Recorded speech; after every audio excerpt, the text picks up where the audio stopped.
This is the Catholic News and Vortex Special Edition, The Truth About Healthcare, a Christian Response. Hello everyone, I'm Michael Voris. This week we're going to be exploring relevant details on what has happened with regard to the healthcare bill. And in case you're wondering, the reason this week the set is in black is in anticipation of the extra 300,000 babies that are going to die through abortion because of this healthcare bill. Obama's chief of staff, Rahm Emanuel, said during the financial meltdown, "Never let a good crisis go to waste." He's right. Now, what should be blindingly clear to any Catholic worth his weight in holy water these days is the church is in a crisis and we need to act. And by we, I mean us, the laity. See, shortly after Vatican II, the teaching and passing on of the faith essentially came to an end in America.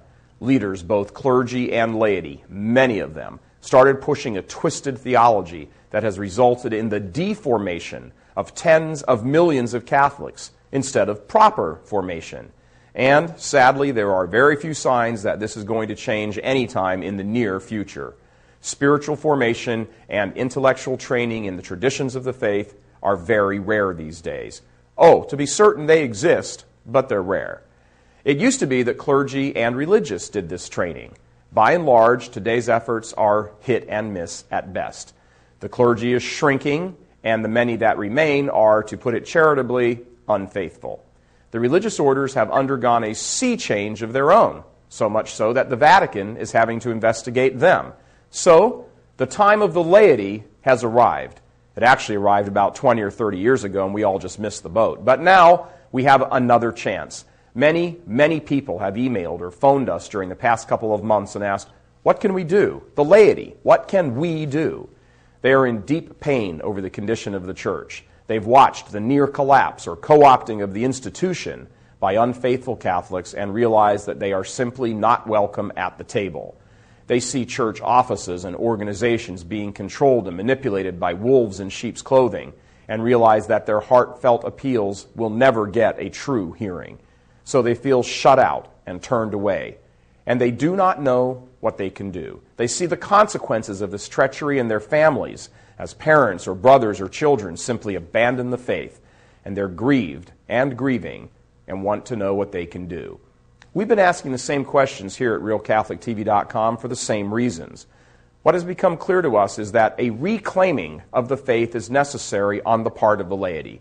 And that means, among other things, banding together in groups to learn the faith. A regular coming together in lay-formed, lay-supported groups where we can learn the authentic faith. This used to happen strictly in schools and parishes. In many cases, schools and parishes have become the very heart of the problem. Some of them.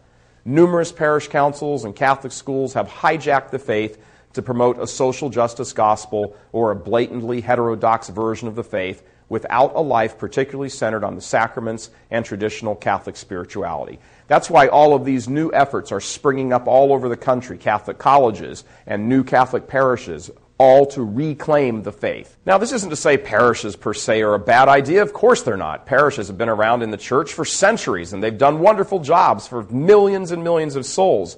But of late, it's just that many of them have become co-opted, and they've become, to various degrees, part of the problem.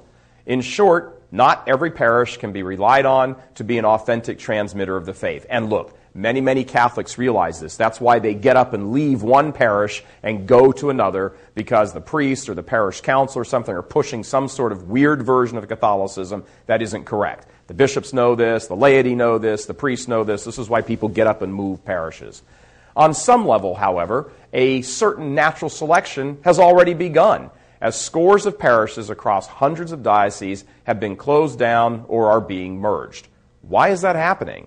So the question is there an existing system in place where Catholics can immerse themselves in a community that is faithful to the Pope and the Magisterium? Can you get together with other people and actually be guaranteed that what you're hearing is the faith? Does this system have the approval of the Pope? Was it created by a canonized saint? Is it worldwide? In short, is there a global organization founded by a saint specifically for the laity with a special emphasis on the conversion and education of the laity to advance the kingdom of heaven in these specifically challenging times? which has papal approval and is 100% foursquare faithful to the Pope and the Magisterium? RealCatholicTV.com has been looking into this question and do believe that we have found the answer. And surprisingly, not a lot of Catholics know about it. Hopefully, that's about to change. Out of the ashes of decades of dissent, the time for the laity has arrived. Stay tuned. We're going to tell you the answer in tomorrow's Vortex. I'm Michael Voris. Please help us keep delivering these kinds of messages that so desperately need to be heard and acted on. Join RealCatholicTV.com today as a premium subscriber. Become immersed in the faith established by Jesus Christ. The Catholic Church is the only hope against evil because that is its God-given mission. As our Lord said, apart from me, you can do nothing. Join RealCatholicTV.com today as a premium subscriber and come to learn and love Christ more deeply.